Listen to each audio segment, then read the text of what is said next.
خوتي خواتاتي اهلا وسهلا مرحبا بكم يا جماعة الخير ومساء الخير عليكم نازل في اللون والسلام عليكم. Depuis quelques jours, Algérie, elle est au devant de la scène. Elle rappelle comme il y a un changement de BDG récemment qui a été opéré. Algérie, c'est le pavillon national. Algérie alimente à chaque fois les controverses, les polémiques.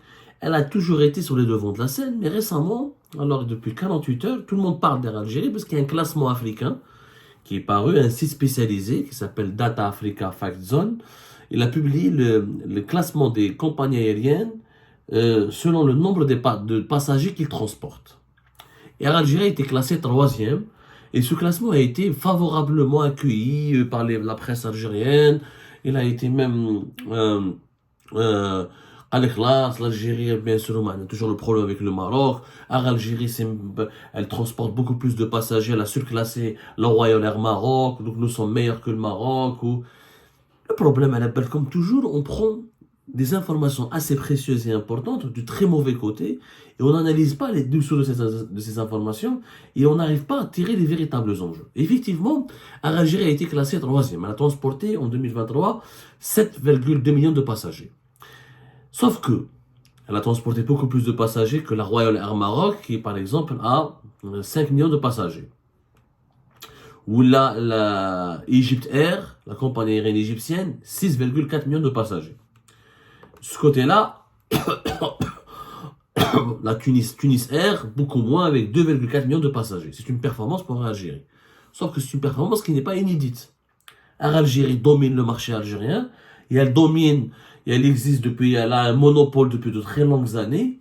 Il est tout à fait normal qu'elle a une capacité, qu'elle a un nombre de passagers beaucoup plus important que les autres compagnies africaines.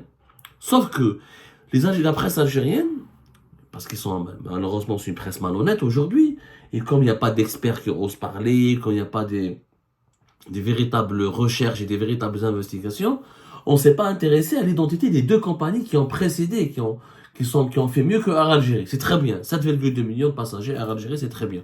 On fait mieux que le Air Maroc, et c'est bien. La Royal Air Maroc. Mais qui dépasse Air Algérie? Air Peace, une compagnie privée au Nigeria, 14 millions de passagers, et l'Ethiopian Airlines, 13,8 millions de passagers. Alors, je ne vous parlais pas de Air Peace. Est-ce que vous connaissez Air Peace? Air Peace est une compagnie privée au Nigeria. Elle existe que depuis 2013. Elle n'a que 25 avions. À l'Algérie, elle a 56 avions. Et elle s'apprête à acquérir 15 nouveaux avions. Vous avez bien entendu qu'en 2023, Air Algérie a bouclé son processus pour acheter 15 nouveaux appareils, même des Boeing, des Airbus. Il s'agit notamment de 8 Boeing 737 MAX, 9, 5 Airbus A330-900 et 2 Airbus A350-100. Donc essentiellement des Boeing et des Airbus. 56. Alors comment ça se fait? Voilà, c'est ça le véritable travail, c'est le véritable journalisme. C'est de rapporter une information telle qu'elle, mais d'expliquer ses dessous et quels sont ses enjeux. Comment se fait-il qu'une compagnie qui a 25 avions transporte plus de passagers qu'une compagnie qui a 56 avions et qui existe depuis plusieurs décennies, je rappelle, alors que Air Peace, c'est-à-dire la compagnie privée du Nigeria, existe uniquement depuis 2013. Et elle transporte le double des passagers qu'Air Algérie. D'abord, avant de comprendre le problème, c'est très important, suivez-moi. Il y a deux manières de classer les compagnies aériennes. Leur chiffre d'affaires et la capacité de leurs passagers, le nombre de leurs passagers. En chiffre d'affaires, Air Algérie, elle est très loin sur la scène continentale. Si, par exemple, on transporte plus de passagers que la Royal Air Maroc, mais le chiffre d'affaires, la Royal Air Maroc, il est 2 fois supérieur à celui d'Air Algérie. Le chiffre d'affaires d'Air Algérie, il est de moins de 400 millions, à peine 400 millions de dollars, 395 millions de dollars. Le chiffre d'affaires de la Royal Air Maroc, il est de 1,1 milliard de dollars. Le chiffre d'affaires, par exemple, de la compagnie éthiopienne Ethiopian Airlines est de 6,1 milliards de dollars. Egypt Air, son chiffre d'affaires est de plus de 1,7 milliard de dollars. Donc, on a beaucoup de passagers, mais l'Algérie ne gagne pas beaucoup d'argent. Son chiffre d'affaires est 2 fois moins élevé que la Royal Air Maroc. La Royal Air Maroc gagne 2 fois plus d'argent. Et pourtant, la flotte d'Air Maroc, elle est équivalente. Ils ont pratiquement la même flotte. À Algérie, 56 avions. La Royal Air Maroc, en ce moment, 52. 52, 53. Et la Royal Air Maroc gagne beaucoup plus d'argent. Pourquoi? Parce qu'elle est plus concurrentielle, parce qu'elle est rentable, parce qu'elle arrive à gagner de l'argent, parce elle a un nombre de destinations plus important. Air Algérie transporte beaucoup de passagers. Pourquoi? Parce qu'elle a le monopole. Les vols domestiques, il n'y a que Air Algérie, elle n'a pas de concurrent. Elle n'a que Tassili Airlines. Parce que Tassili est une compagnie qui ne travaille pas beaucoup. Et sur le marché mondial, il y a pratiquement aussi le monopole. Mis à part les compagnies françaises, je suis à la Turkish Airlines, il y a un peu Emirates ou la Qataria, il y a très peu de concurrence pour le marché algérien. En Algérie, il y a d'ailleurs une règle tacite, il y a une politique tarifaire, une politique fiscale. Les compagnies étrangères sont taxées, ils payent beaucoup de taxes, elles sont soumises à des impôts, de sorte à ce que leurs prix, les prix de leurs billets ne peuvent pas à chaque fois proposer des billets beaucoup moins chers que les billets d'Air Algérie.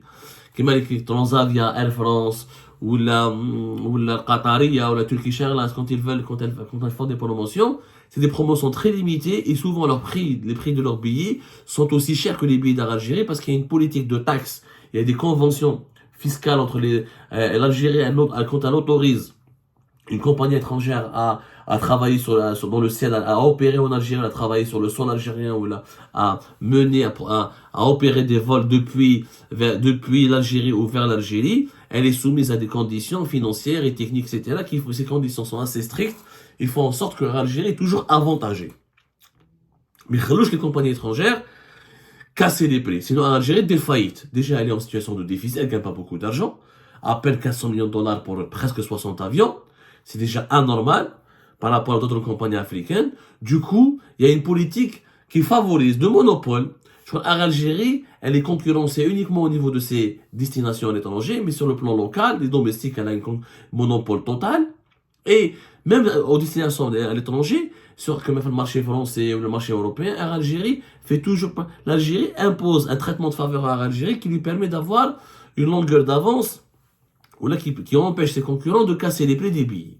Et donc de concurrencer fortement Air Algérie. C'est des taxes aéroportuaires, c'est des impôts, etc. sur les sociétés, c'est un certain nombre de taxes et de conditions financières et techniques. Que je vous le nombre de destinations. Le nombre de destinations à Algérie est de combien? Les destinations internationales, hein, 44. Vous pouvez le vérifier, c'est pas moi. Il y a des informations qui sont publiques. C'est 44. 43 plus exactement. 28 en Afrique, pratiquement. 29 aéroports domestiques à travers le pays. 43, 44. 44 destinations internationales et 33 destinations domestiques. C'est très très peu, comparé avec la Royal Air Maroc, par exemple. La Royal Air Maroc, vous savez quel est le nombre de sa destination? 82 destinations. Énorme. Comparé avec le nombre de destinations d'Ethiopian Airlines. 150 destinations mondiales, dont 56 en Afrique. Et c'est pour cette raison que l'Ethiopian Airlines, par exemple, elle a un chiffre d'affaires qui est extraordinaire, qui fait 7 fois plus. Pratiquement qu'Air Algérie, le chiffre d'affaires de la Ethiopian Airlines est de 6,1 milliards de dollars. Pratiquement, 10 fois plus. L'Ethiopian Airlines, elle est 10 fois plus riche que Air Algérie. Ça, je vous. Donc, Air Algérie transporte beaucoup de passagers, mais elle ne gagne pas beaucoup d'argent parce qu'elle a le monopole. Et encore, avec le monopole qu'elle a sur le marché domestique, sur le marché local, et les conditions favorables pour gérer ses concurrents sur certaines destinations internationales, sur la majorité de ces destinations internationales, Air Algérie ne devrait pas transporter 7 millions et quelques de passagers. Elle devrait transporter minimum 12 ou 11 millions de passagers. Minimum. Au Nigeria, c'est un cas très intéressant. Pourquoi c'est très intéressant d'en parler? Head Air Peace, ils existent uniquement depuis 2013. Ils ont 32 destinations internationales. Algérie a plus de destinations qu'eux, mais ils transportent beaucoup plus de passagers. Avec un nombre d'avions qui est la moitié que la flotte d'Air Algérie. 14 millions de passagers avec 25 avions. Oualesh. Parce qu'au Nigeria, où je serai. في Nigeria, la compagnie Airpeace, quand elle a été créée, ils ont une stratégie de bonne gouvernance, ils ont un bon management. Ils ont commencé par faire des vols dans tous les pays voisins, la Gambie, le Ghana, le Cameroun, le Tchad, le Mali, le Sénégal, les pays africains. Ils ont bien couvert le réseau à côté des pays voisins, parce qu'il y a beaucoup d'échanges. En plus, ils ont visé sur le plan international, européen ou américain, que les pays dans lesquels il y a une grande diaspora du Nigeria. Londres, par exemple, en Angleterre, États-Unis, ils ont des vols. Par exemple, Air Algérie n'a pas de vol encore pour les États-Unis. Airpeace, elle a des vols pour New York et Houston.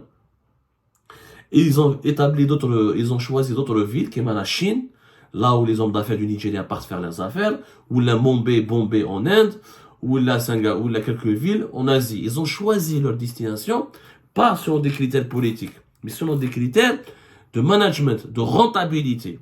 Et c'est pour ça que ils ont gagné, ils arrivent à transporter 14 millions de passagers. Parce que cette compagnie opère des vols stratégiques elle propose des sièges et des avions, et elle propose des vols pour des destinations très prisées et importantes pour le marché du Nigeria. Ils ont adapté, Airpeace et se sont adaptés aux besoins du marché du Nigeria, aux besoins du marché régional, et c'est comme ça qu'ils sont devenus la première compagnie privée du Nigeria.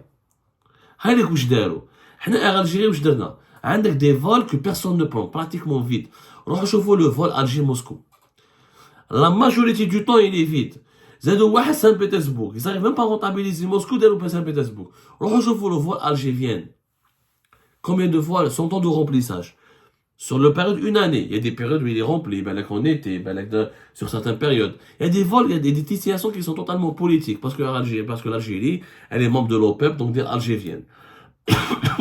On a fait des vols, il y a certains vols vers des pays africains le taux de remplissage est extrêmement faible. Air Algérie, au lieu de faire des vols, par exemple, vers l'Amérique du Nord, de renforcer ses vols vers Montréal, où il y a une grande communauté, d'aller vers les États-Unis d'Amérique, où il y a 40 000 Algériens, qui sont obligés à chaque fois de venir avec la Air Royal Air Maroc, ou de venir avec Air France pour rentrer chez eux, au lieu d'aller vers des pays asiatiques importants, là où de faire d'autres villes chinoises, par exemple, ou là, au lieu de faire des villes, il y a une stratégie de renforcer sur certaines lignes françaises, ou là vers la Belgique en Europe, ou là vers l'Espagne, au lieu de choisir des destinations très précises, où il y a des études, il faut avoir les compagnies aériennes, mais des un vol marathon. C'est des études de faisabilité, c'est des études de marché. Là où il y a la demande, la compagnie aérienne s'installe. Là, par exemple, la demande n'est pas forte aujourd'hui. Mais s'il y a des études qui prouvent que la demande sera forte dans quelques mois, dans quelques années, une compagnie aérienne peut se positionner. C'est comme ça que les grandes compagnies aériennes gagnent de l'argent. Comme la Royal Air Maroc, comme l'Ethiopian Airlines, comme des Airpeace, comme l'Egypt Air. C'est pour ça qu'ils gagnent beaucoup plus d'argent que Air Algérie. Air Algérie, elle a le monopole, elle a les avions, mais elle gagne pas beaucoup d'argent. Elle transporte les passagers. Les réseaux domestiques, les billets d'avion sont subventionnés, sont pas vendus à leur véritable valeur. Il n'y a pas beaucoup d'argent à gagner. Et sur les destinations internationales, leur nombre elle est faible. 44 destinations internationales, c'est faible. Donc tu peux pas gagner beaucoup d'argent à l'étranger. Il faut au moins 60, 70 destinations internationales. Et c'est des destinations qui soient rentables.